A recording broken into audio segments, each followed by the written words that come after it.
Video ini dipersembahkan oleh paramudita.com. Berhidroponik menjadi semakin mudah. Panggil Mas Ego aja, Pak, boleh? Mas Ego ya? Iya. Oke. Boleh, Pak. Sudah berapa lama, Pak? Mas Ego sudah Saya berapa lama?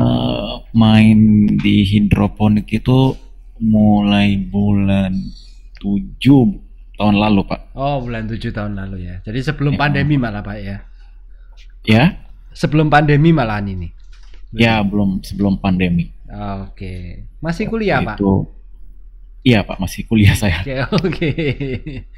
Gimana Pak? Ya, jadi ya ini Pak, saya kan udah pakai Paramudita Nutrien. Saya cuman sawi ini Pak, saya SIM-nya yang muda-muda itu ada beberapa yang mulai menguning Pak, seperti yang saya share di foto itu Pak. Sebentar, saya cek yang ada di foto.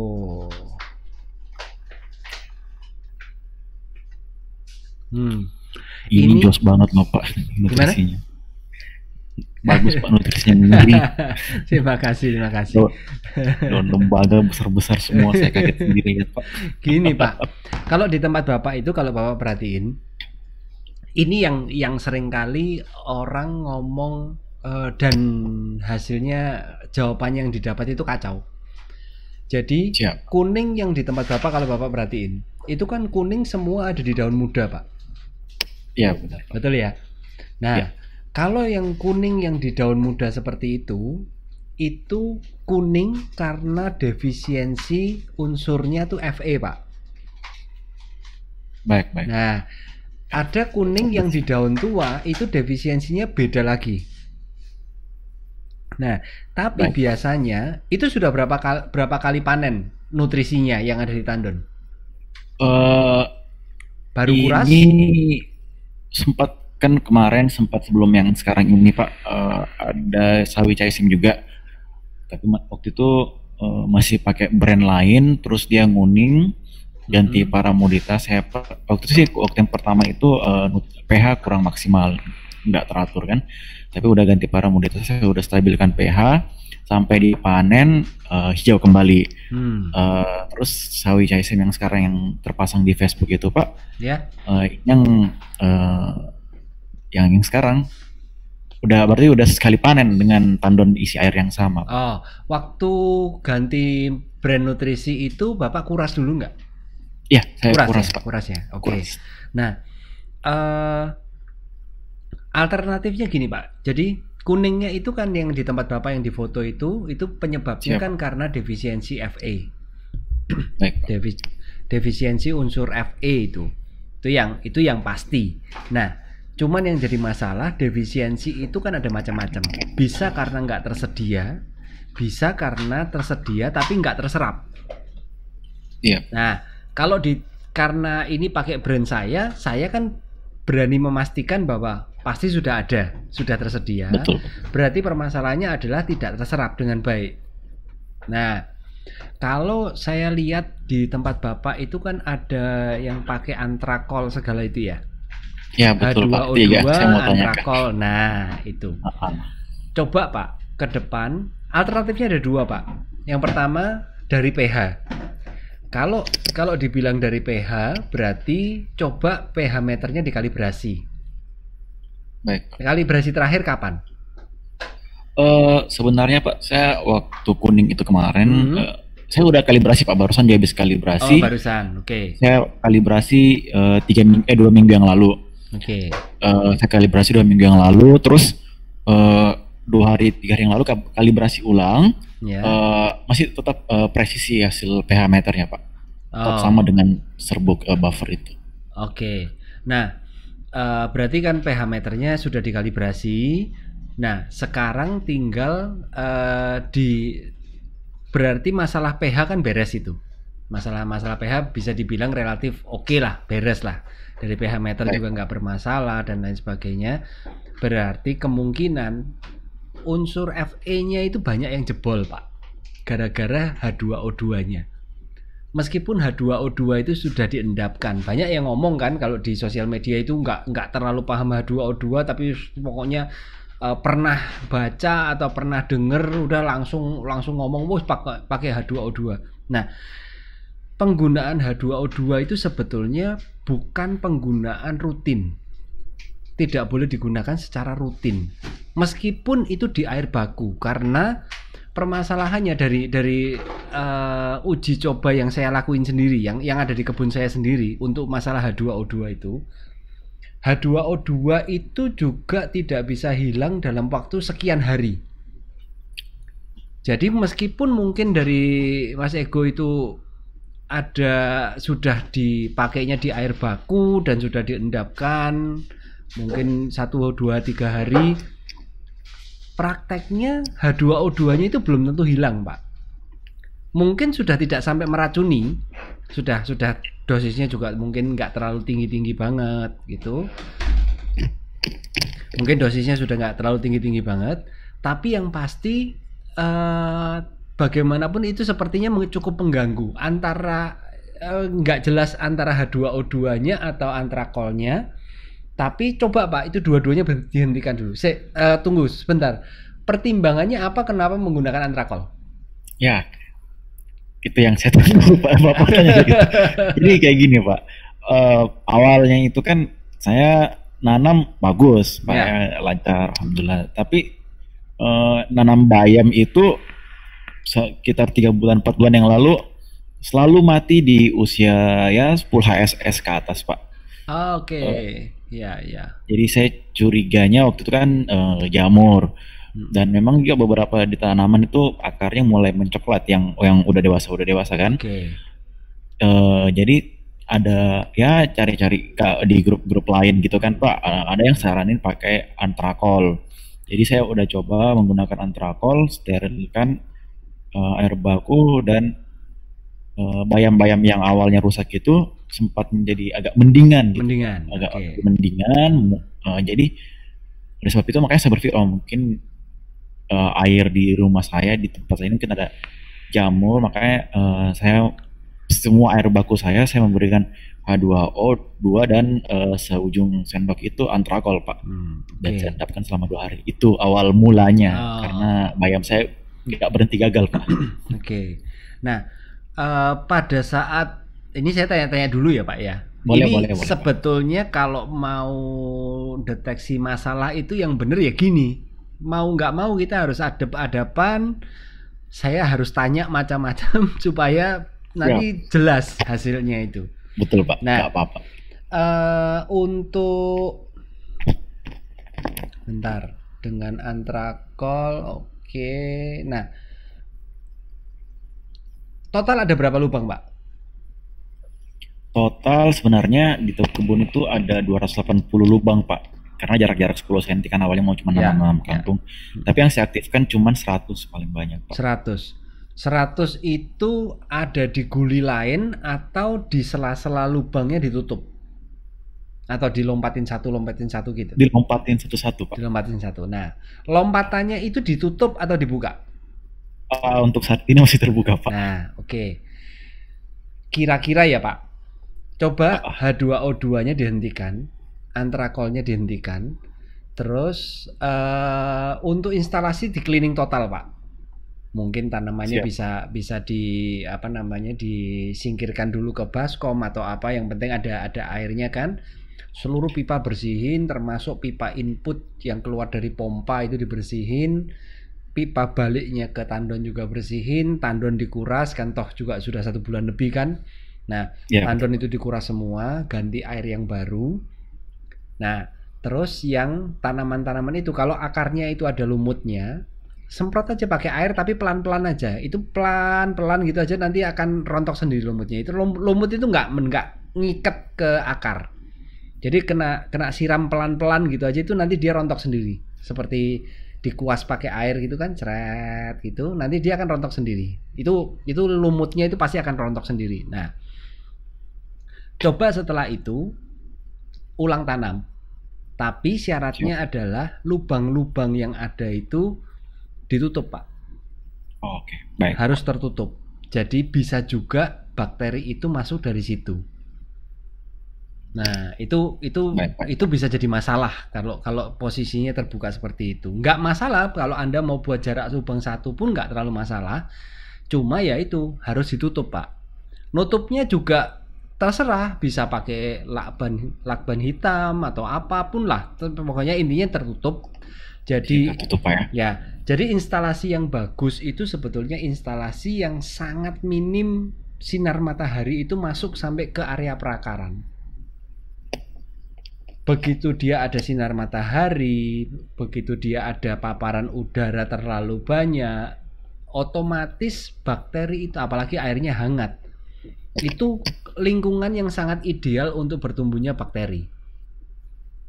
Baik. Nah, jadi tinggal Bapak kuras aja semua, itu semua penambahan sesuatu, misalkan H2O2 atau mungkin ada antrakol atau mungkin ada bahan-bahan yang lain ya, itu usahakan seminim mungkin dulu. TDS air bakunya berapa, Pak? TDS air baku main di angka 50-an, Pak. 50-an. Saya pakai air AC sama pump. Oh, bagus, Pak. Sudah nggak perlu harusnya nggak terlalu fatal, apalagi Bapak sudah pakai air pump. Kalau air pump itu kan dia bagaimanapun ada kaporitnya, walaupun mungkin dosisnya nggak terlalu tinggi karena sudah dicampur dengan air AC ya. Otomatis dia nggak akan sampai terlalu meracuni, karena klor itu sebetulnya bahaya untuk tanaman sayur. Dia bisa merusak tanaman sayur, tapi dianggap nutrisi oleh tanaman tertentu yang lain, seperti melon itu masih dianggap bisa dipakai oleh melon itu jadi nutrisi. Nanti menolongnya di bagian apanya itu ada. Tapi kalau sayur tidak membutuhkan klor. Klor dan natrium itu nggak butuh memang. Nah, dengan air yang baru, perlakuan yang baru, instalasi bersih semua, harusnya kalau dugaan saya ini semuanya clear, Pak, masalahnya Bapak. Harusnya clear semua ini. Karena kadang-kadang ini bahayanya sosial media sebetulnya. Bahayanya sosial, benar-benar bahaya memang di sosial media itu, karena orang nggak tahu detailnya, yang penting logikanya, oh dengan ini pasti ini, karena ini dengan ini bisa beres. Dia sendiri belum tentu mempraktekkan di kebunnya loh, Pak. Ini yang payah sebetulnya ada di sini. Dia sendiri itu belum tentu menerapkan di kebunnya. Tapi yang jadi masalah itu dianggap sebagai suatu kebenaran, dibagikan ke orang lain coba, setelah itu kalau misalkan gagal, dia tinggal nggak menerapkan di kebunnya, aman, Pak, dia. Dan ini saya temui sejak saya 6 tahun yang lalu belajar hidroponik. Saya habis banyak sekali gara-gara yang beginian. Ini curhat, Pak. Kalau yang kali ini curhat yang ini. Ini posisinya curhat. Jadi saya pun mengalami yang sama, Pak. Dan itu saya rasa sih bukan cuman di dunia hidroponik ya. Hampir semua bidang pasti akan ketemu orang-orang yang begini. Saya aktif di komunitas fotografi juga ada yang begini, aquaponik ada yang begini, dan pasti akan ketemu yang beginian. Nah, tinggal sekarang ini masalahnya, kalau di hidroponik, kalau prinsip saya, semakin sedikit kita ini melakukan tindakan tertentu. Contoh misalkan filter air, treatment untuk air baku, untuk menurunkan TDS menggunakan filter RO dan lain sebagainya. Nah, ini pun saya tidak menyarankan. Loh, saya kalau dari sisi saya sebagai formulator nutrisi, punya brand yang nutrisinya dipakai sama orang, saya itu sebetulnya sangat-sangat berbahagia kalau ada orang yang nanam pakai air RO. Bahagia saya, Pak. Kenapa kok bahagia? Karena pasti minim masalah. Dan begitu hasilnya tanaman bagus, saya yang bangga kan, Pak. Betul, saya dipuji-puji di sana sini kan. Padahal sebetulnya bukan begitu gitu loh. Sedangkan memang jujur saya sendiri di kebun saya, kalau kebun saya jalan itu full dengan air RO. Full, Pak. Jadi tandon saya itu 1200 liter, itu full RO airnya. Jadi betul-betul saya produksi RRO itu hampir nggak ada berhentinya. Setiap saat selalu produksi. Jadi begitu penambahan setiap hari sekitar 400-500 liter, antara 300 sampai 500 liter itu semuanya RRO yang saya masukin.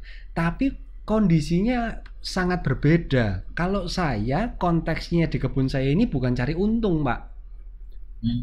Saya ini konteksnya adalah uji coba nutrisi, uji coba komposisi. Makanya saya menggunakan RRO. Karena kan saya harus mencari komposisi yang sepresisi mungkin. Intinya kan begitu. Yang paling proper. Nah, istilah kan gitu kan. Masalah untuk uji coba kan beda lagi konteksnya gitu loh. Tapi kalau sudah untuk produksi, makanya saya sering ngomong bahwa pakai dulu, Pak. Jangan terlalu banyak treatment macam-macam. Mulai dari grow light lah, instalasi yang bagaimana lah. Nanti dulu itu semua singkirkan dulu. Belum tentu kok sampai sebegitu parahnya. Pada prakteknya nggak sampai separah itu juga gitu loh. Iya, jadi pakai aja, jalan dulu apa yang ada. Kalaupun nanti ternyata memang benar-benar masih busuk pangkal batang atau busuk akar atau apa, coba cari alternatif yang lain dulu yang tidak masih bukan arahnya penambahan sesuatu. Nanti kalau memang nggak perlu ditambah segala sesuatu apapun itu, entah fungisida, entah apa, it's okay. Nah, kalau memang suatu saat itu sudah dilakukan semua, misalkan mendinginkan air nutrisinya, debit airnya dibuat lebih kencang supaya suhu air di tandon turun, terus kapasitas volume air di tandon ditambah, itu semua sudah dilakukan dan masih tetap seperti itu, baru kita treatment, Pak. Tapi treatmentnya pun yang namanya dokter, dia mengidentifikasi penyakit, setelah itu dia memberikan solusi, kasih resep, itu kan kalau memang nggak benar-benar perlu, nggak mungkin dikasih, Pak, sama dia. Betul, Pak. Nggak perlu obat, seringkali nggak perlu obat, cuman dikasihnya memang dikasih obat, tapi sebetulnya isinya vitamin, bukan obat. Nah, jadi ada hal-hal yang memang seperti itu yang dilakukan, tapi seperlunya aja. Jadi itu semua diberhentiin semua, kuras, bersihin semua, setelah itu tanamannya kembaliin lagi, nggak masalah.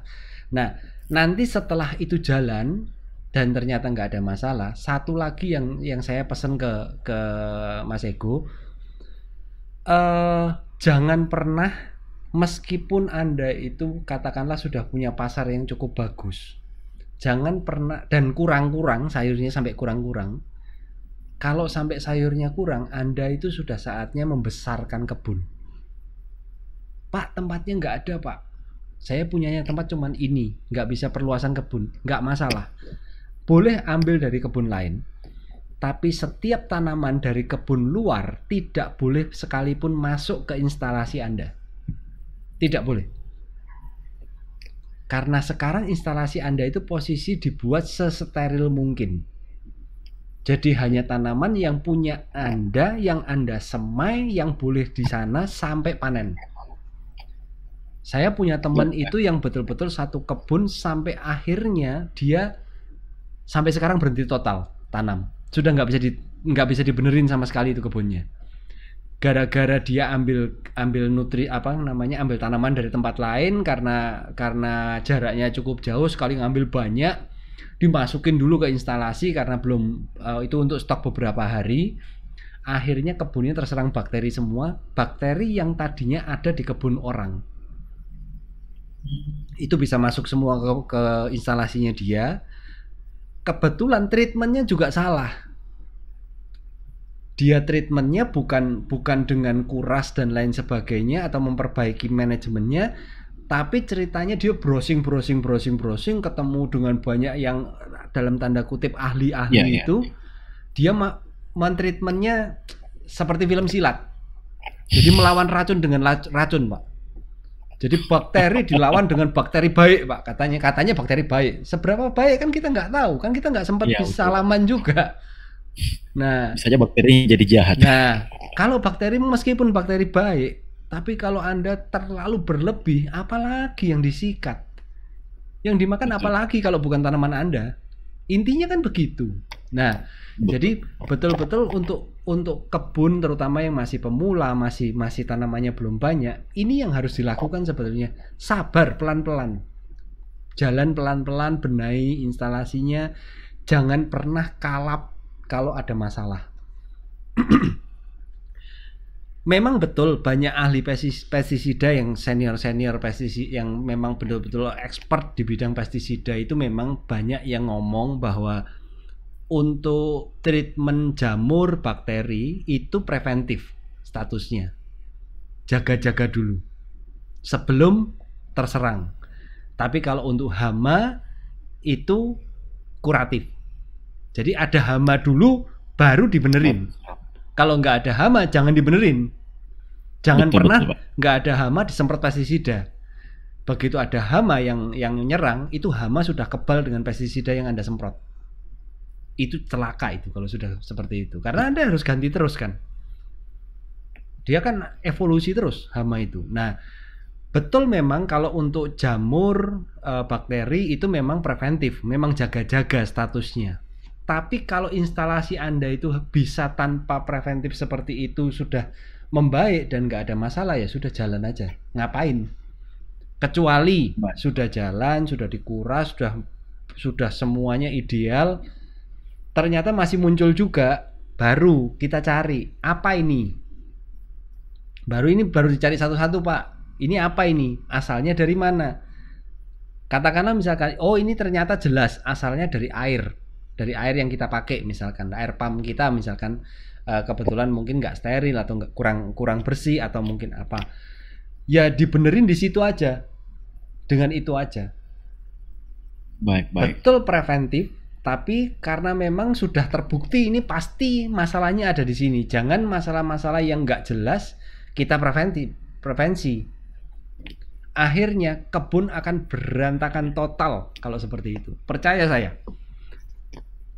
3 tahun pertama saya itu berdarah-darah gara-gara yang beginian-beginian ini, Pak. Terlalu Betul. banyak mikir, terlalu banyak yang dilakukan manuver-manuver yang aneh-aneh, akhirnya nggak panen-panen malah. Hancur terus.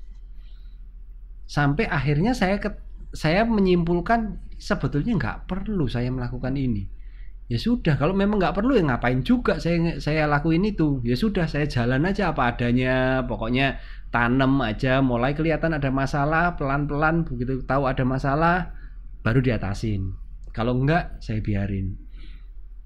Itu. Jadi itu akan jauh lebih aman untuk kebun kita. Nggak akan jadi sampai masalah yang fatal, itu nggak sampai. Itu aja kira-kiranya. Beres-beres, Pak, bersih-bersih, Pak. Saatnya bersih-bersihin. Berarti kalau yang bisa saya simpulkan nih Pak, semua yang saya gunakan itu semua baiknya saya hentikan dulu aja Pak ya. Coba hentikan dulu, Pak. Coba sterilkan dulu semua. Kalau untuk mensterilkan kebun Pak, apa ada tips khusus dari Pak Andre? Bentar, mensterilkan apanya dulu ini? Bagian apa dulu ini? Kalau ini kan lingkungan, kalau sesuai dengan saran Pak Andre, berarti yang saya tangkapnya keseluruhannya Pak, mulai dari tandon, selang input output dan ya hampir keseluruhan kebun Pak. Oh, gini aja Pak. Saya kalau setiap selesai panen itu kan saya bersihin semua guli itu. Nah, saya bersihinnya itu menggunakan HCl Pak. HCl. Itu versi murahnya. Kalau yang versi mahalnya biasanya di mall-mall jual namanya Porstack, pembersih porselin kan. Iya. Nah, jadi tanaman sudah panen semua, itu guli atau pipa atau apa tinggal dikocor dengan HCl sedikit gitu, terus tinggal disikat, itu semua keraknya bersih Pak. Jangan khawatir peralonnya rusak. Dengan HCl itu, talang tempat saya kan kebetulan tempat saya masih talang-talang semua. Talang tempat saya itu 5 tahun Pak, nggak ada aus atau apa juga nggak ada. Jadi nggak gerak sama sekali gara-gara HCl itu.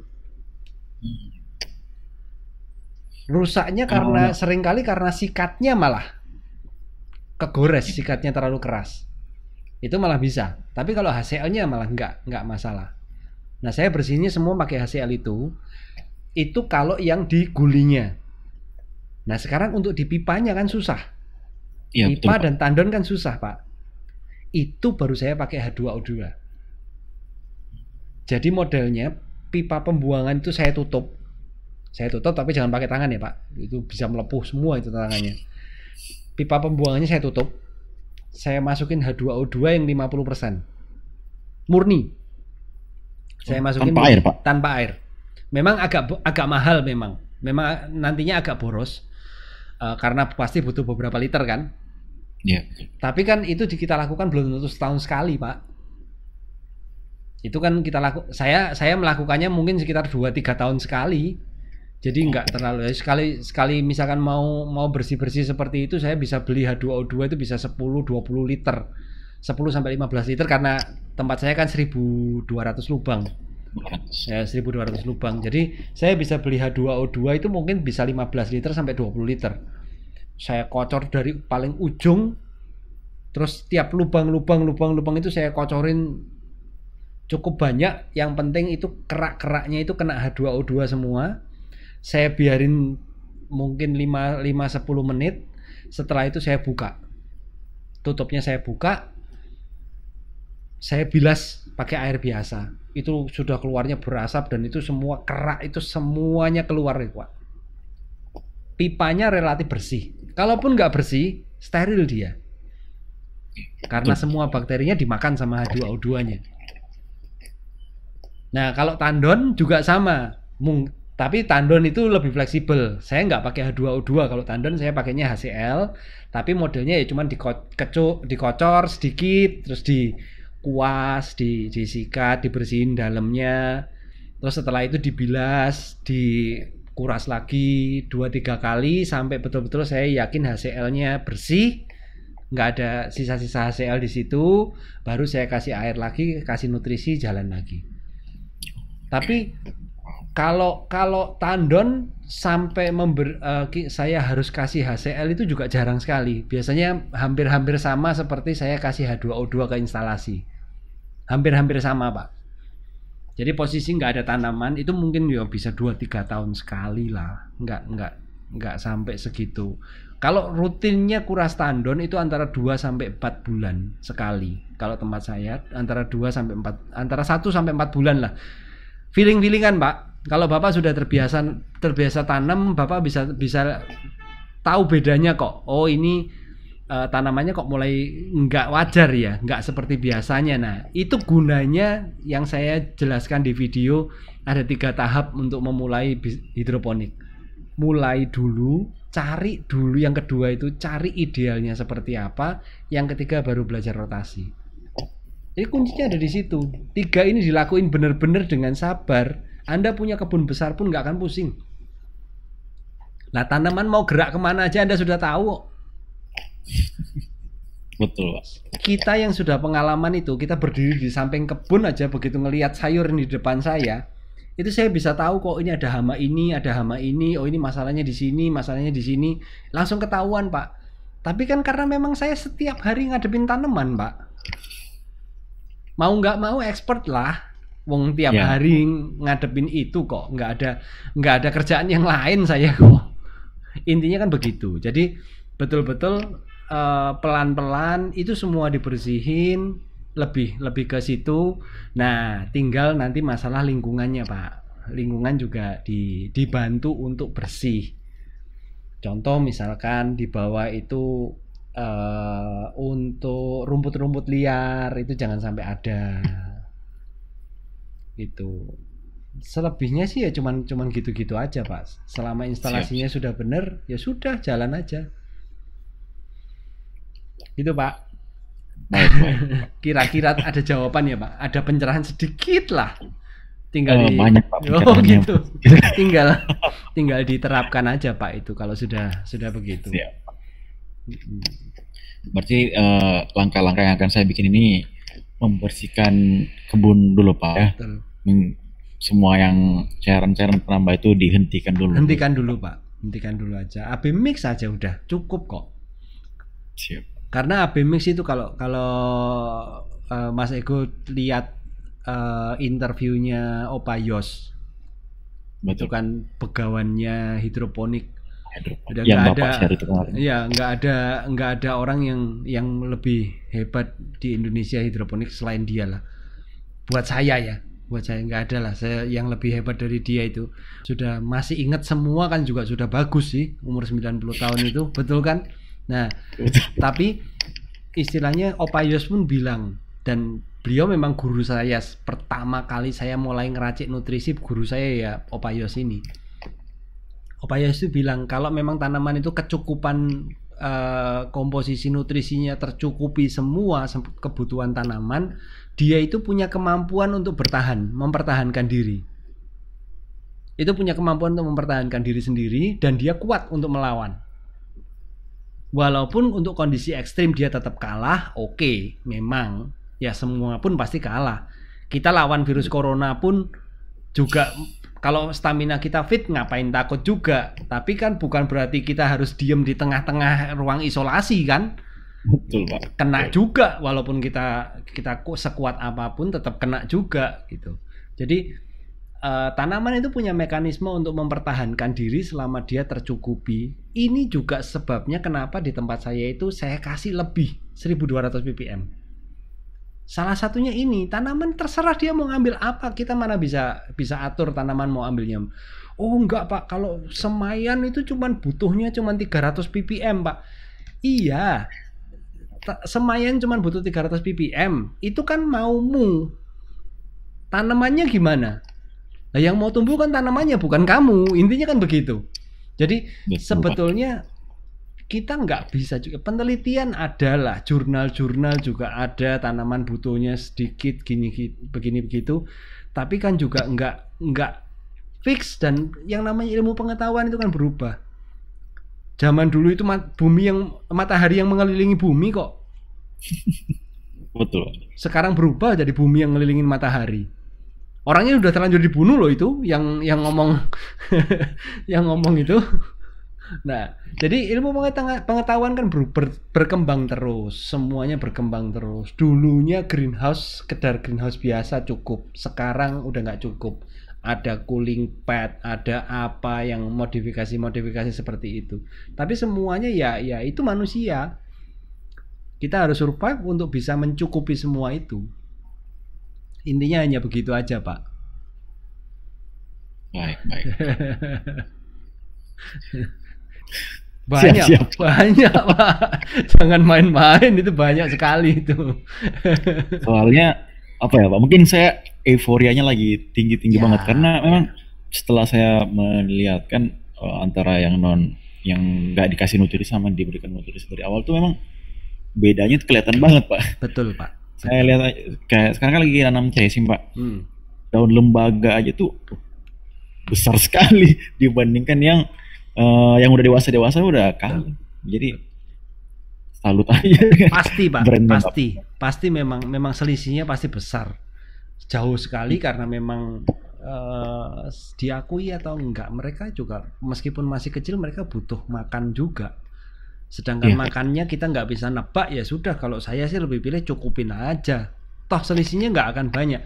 Kalau orang yang memang betul-betul menghitung, kebetulan background saya kan programmer, jadi detail sekali kan. Mau nggak mau detail Pak, karena kalau nggak detail bugnya begitu keluar nggak tahu di mana, nyarinya kepayahan saya. Jadi saya itu untuk bisa menghitung biaya produksi dan lain sebagainya itu saya hitungnya detail Pak, sampai nutrisi setiap hari saya kasih berapa mililiter A, berapa mililiter B, itu saya hitung semua.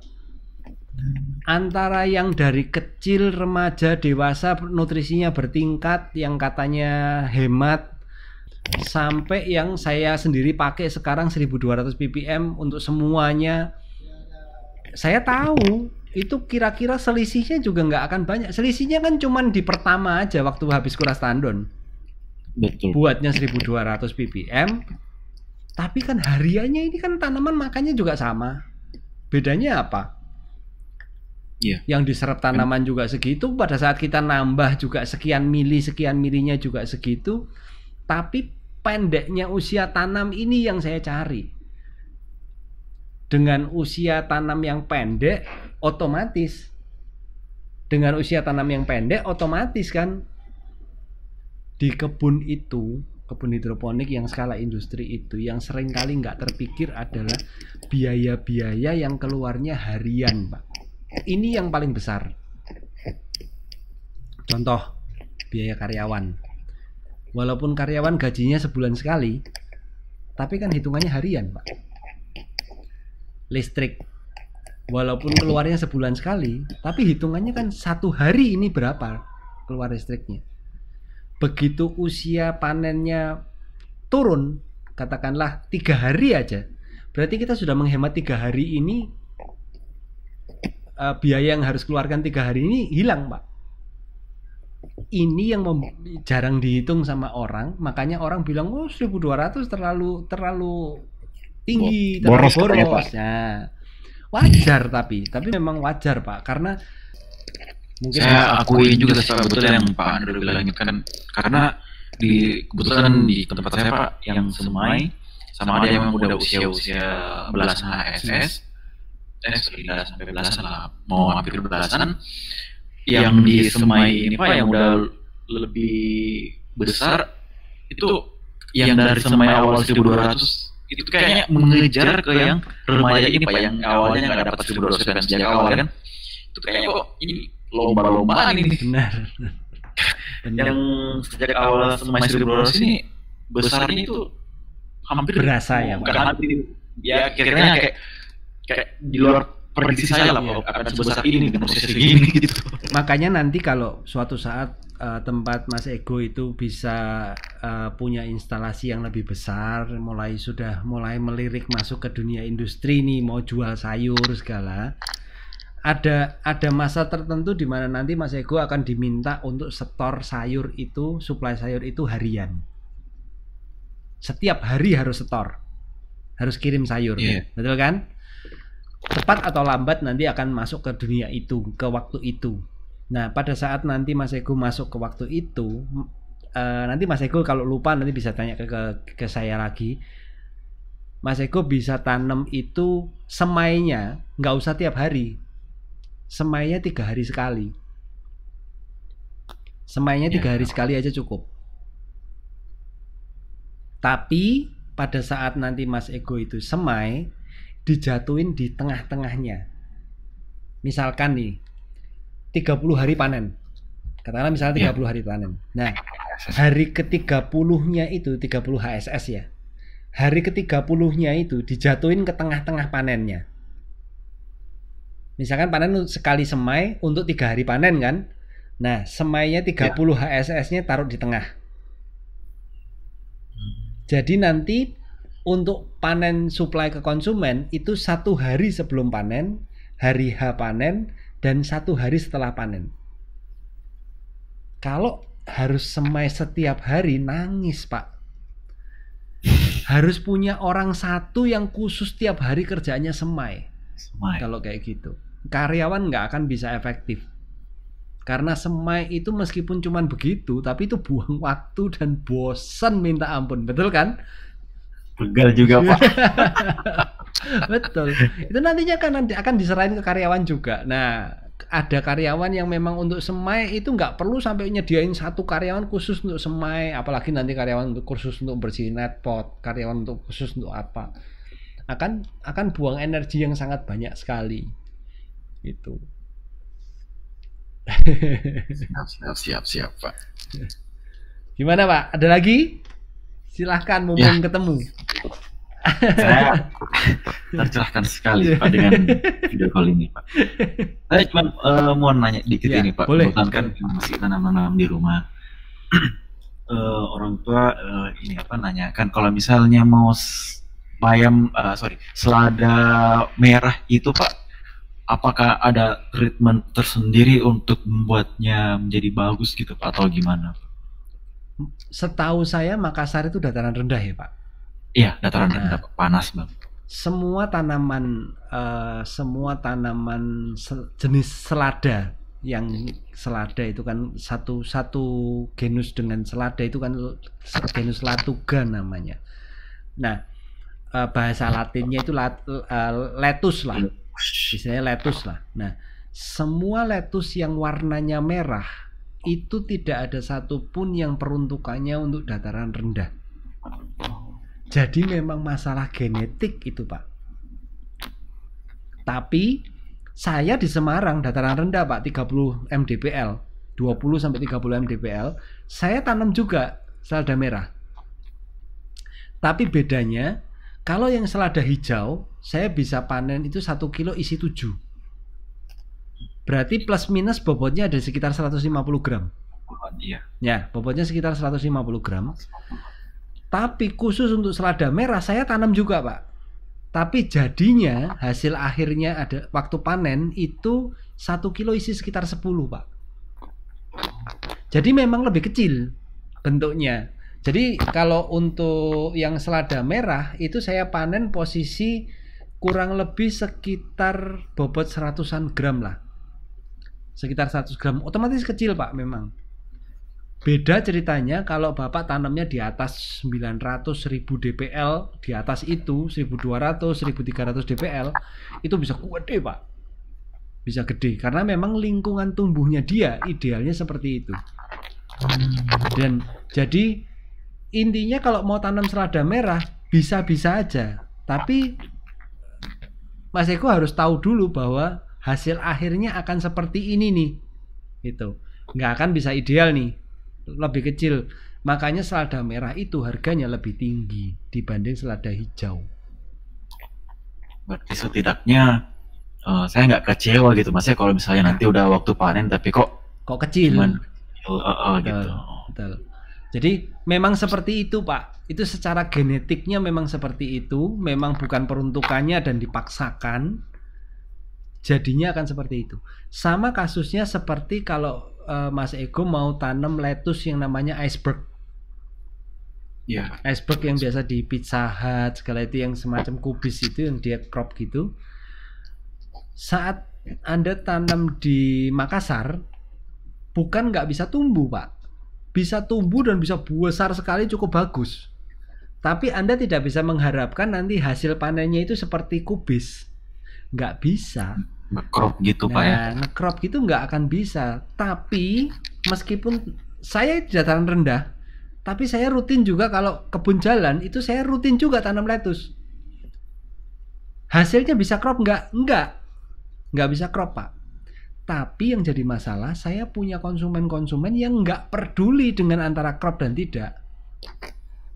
Begitu dia makan, begitu dia makan, dia suka taste sayurnya ini. Akhirnya iceberg saya selalu tanam, walaupun bentuknya yang nge-crop cuman kecil aja di tengah atau apa, nggak bisa padat, nggak akan bisa padat. Tapi memang yang penting konsumennya mau. Ngapain juga dipikirin, ya terserah dia toh, yang penting kita supply aja. Betul. Dan itu bisa besar, Pak. Iceberg itu usia 4 minggu, 5 minggu dari semai itu bisa 150 masih dapat. Seperti selada biasa. Lumayan sih, Pak, kalau lumayan. Cuman memang benihnya sedikit mahal. Memang lebih mahal daripada selada biasa. Gitu. Kalau benih kayak gitu, Pak, recommended apa? Bejo gitu, Pak, atau RZ? Apa, Pak? Sekarang ini agak sulit untuk kalau kita mau bicarakan benih. Kalau saya sih dulunya nanamnya jarang yang benih-benih luar, Pak. RZ segala itu. RZ saya tanam paling cuma romaine dan olive. Olive itu kalau di RZ namanya Christine itu loh, Pak. Yang Christine itu saya tanam. Memang saya tanam dan itu punya RZ memang. Untuk romaine saya biasa tanam yang Tiberius. Yang ukurannya sedang, bukan yang Maximus. Tapi Maximus juga sekali 2 kali saya pernah tanam juga hasilnya bagus juga. Cuman dari konsumen saya kebetulan lebih suka taste-nya romaine yang Tiberius. Jadi patokannya kan semua konsumen yang mau beli dia, yang bayar dia kok. Betul, Pak. Nah, dia yang bayar kok. Ya dia yang bayar kok. Dia ngomong enak ya sudah, kita makan ini rasanya apa sih kok, ya suka-suka juga ya, terserah dia tuh, dia yang punya duit kok, ngapain kita yang mikirin. Pokoknya dia suka, kita tanam aja, yang penting laku kan. Nah, jadi untuk benih-benih luar saya tanamnya paling cuman itu. Sisanya saya lebih banyak pakai yang panah merah dan KYS, Pak. Cuman yang jadi masalah, dulu kan selada hijau itu kan New Grand Rapid itu jagonya, Pak, memang. Di Indonesia itu jagonya, hampir semua pakainya itu. Tapi yang jadi masalah, terakhir-terakhir kualitasnya sangat-sangat turun, Pak. Jadi sproutnya itu paling cuma 30%, sempat 50%, nanti turun lagi 30-20%, lebih banyak yang mati daripada yang hidup. Makanya sekarang mulai banyak yang beralih ke brand-brand lain. Ada yang maksain RZ ya. Sekarang RZ oke sih, tapi kalau di pasar Mas Ego sendiri banting-bantingan harga, ya mendingan nggak usah pakai RZ, Pak. Entah pakai Tafung kek atau pakai apa kek, masih lebih pakai Bejo, oke juga. Jadi intinya yang penting kalau buat saya masalah benih itu sudah nggak terlalu peduli lagi istilahnya harus yang luar atau yang lokal. Luar misalkan Mas Ego cocok dengan Junction misalkan RZ, ya oke, Anda cocok. Anda cocok, konsumen suka semua dengan rasanya dan lain sebagainya, tapi begitu barangnya kosong, Anda mau cari di mana? Betul. Susah juga kan. Jadi makanya kalau saya sih lebih memilih untuk coba cari alternatif lokal-lokal. Wong prakteknya konsumen itu sebetulnya ditanyain misalkan, bedanya antara Junction dengan Grand Rapid belum tentu tahu loh, Pak. Sebetulnya kalau mau jujur loh ya. Iya, Kalau iya, dia betul, jujur Pak. loh ya. Kalau dia benar-benar jujur, belum tentu tahu, Pak. Gitu. Soalnya kan selada. Nah, yang penting selada hijau gitu aja. Wong mereka suruh makan sayur aja setengah mati susahnya kok sudah selada namanya hijau. daging, iya. Pokoknya selada hijau gitu aja. Nah, Siap, Pak. gitu, Pak. Ada lagi yang ingin ditanyakan? Sebenarnya banyak sih. Nanti kapan-kapan lagi deh, Pak. Kapan-kapan lagi deh, boleh deh. Siap. Nggak masalah. Tapi ya, untuk yang masalah saya, Ya. ya alhamdulillah saya tercerahkan sekali, Ya, Pak. yang dengan penting itu dulu diberesin. masukan, Nanti masalah apalagi ya kita video call lagi. Iya, Sama-sama boleh, gratis. Sama-sama internet juga saya tetap dipakai nggak dipakai ya cuma segi. Ya pasti segitu bayarnya juga kok. Ya nggak masalah. Siap, Pak. Ya, siap, Pak. Sampai ketemu lagi. Makasih ya, Siap. Pak. Ya, Halo, sama-sama, salam Pak. Randon, Salam Pak. pesan, Pak.